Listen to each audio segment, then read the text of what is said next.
Selamat pagi anak-anak, bagaimana kabar kalian di rumah? Tetap sehat ya.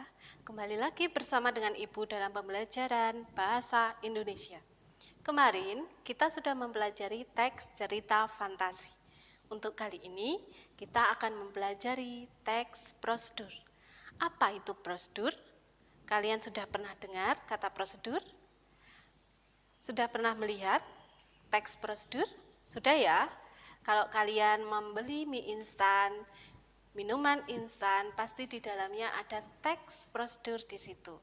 Ya, teks prosedur berisi mengenai langkah-langkah cara melakukan sesuatu, membuat sesuatu, dan menggunakan sesuatu. Coba kita pelajari lebih lengkap dengan menyimak tulisan berikut ini. Teks prosedur adalah teks yang berisi cara, tujuan untuk membuat atau melakukan sesuatu hal dengan langkah demi langkah yang tepat secara berurutan sehingga menghasilkan suatu tujuan yang diinginkan.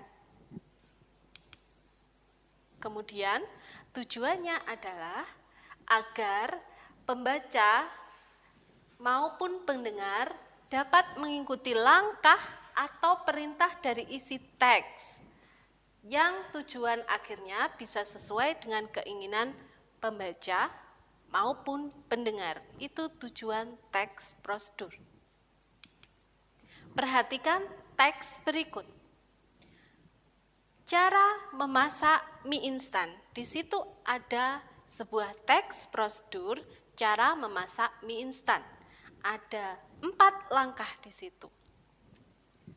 Kemudian yang kedua yaitu cara menghidupkan komputer. Di situ ada 5 langkah yang ditulis secara bertahap atau berurutan.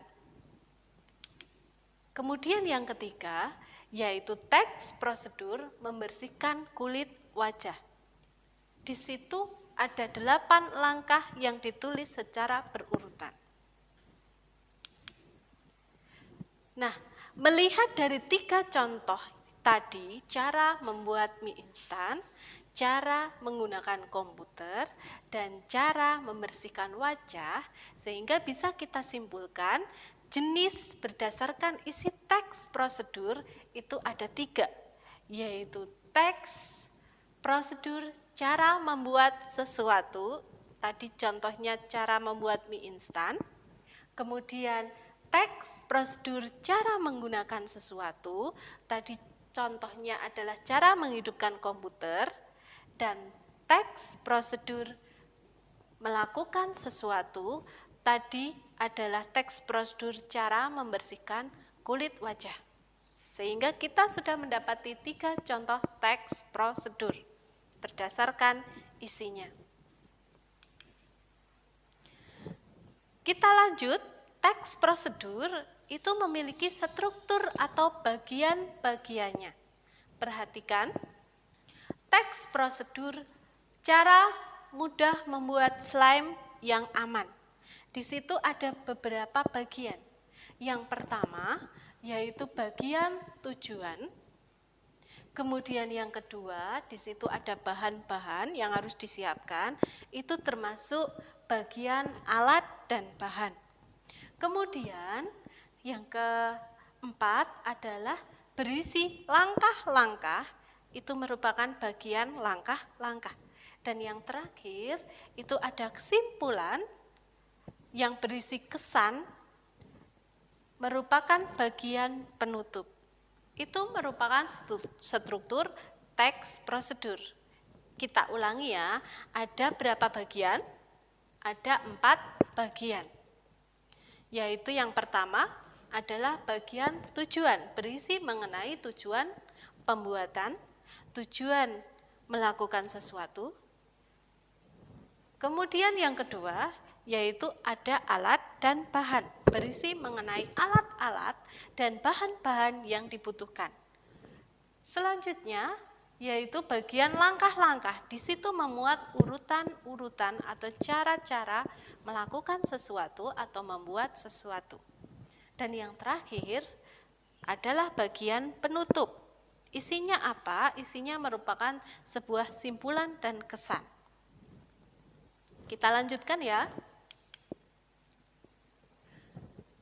Melihat dari segi bahasa, bahasa yang terdapat dalam teks prosedur itu ada beberapa.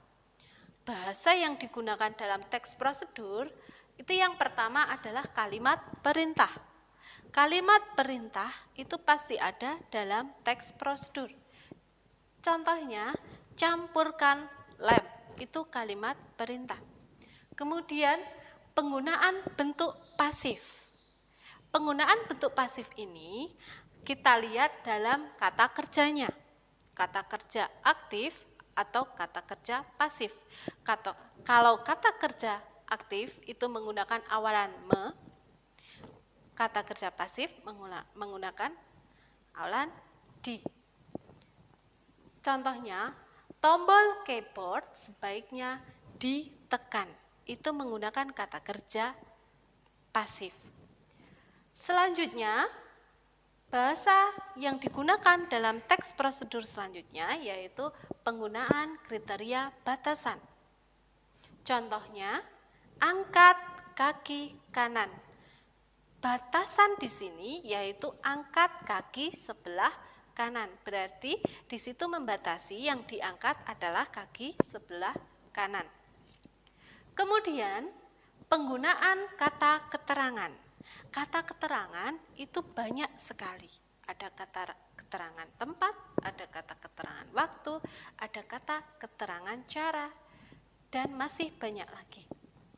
Contoh di situ yaitu dengan rapat, dengan cara, dengan alat, itu merupakan contoh kata keterangan. Selanjutnya, menggunakan akhiran i dan akhiran kan. Maksudnya di mana? Contoh akhiran i, lumuri. Dari kata lumur dan diakhiri dengan akhiran i, lumuri. Oleskan. Dari kata dasar oles mendapat penambahan akhiran kan sehingga menjadi oleskan. Itu bahasa yang digunakan dalam teks prosedur. Kemudian, bagaimana cara menulis teks prosedur? Ada beberapa hal yang harus disiapkan, yaitu yang pertama, judul. Kalian harus menyiapkan sebuah judul. Apa yang akan ditulis? Membuatkah? Atau melakukan sesuatukah? Atau menggunakan sesuatukah? Kemudian yang kedua,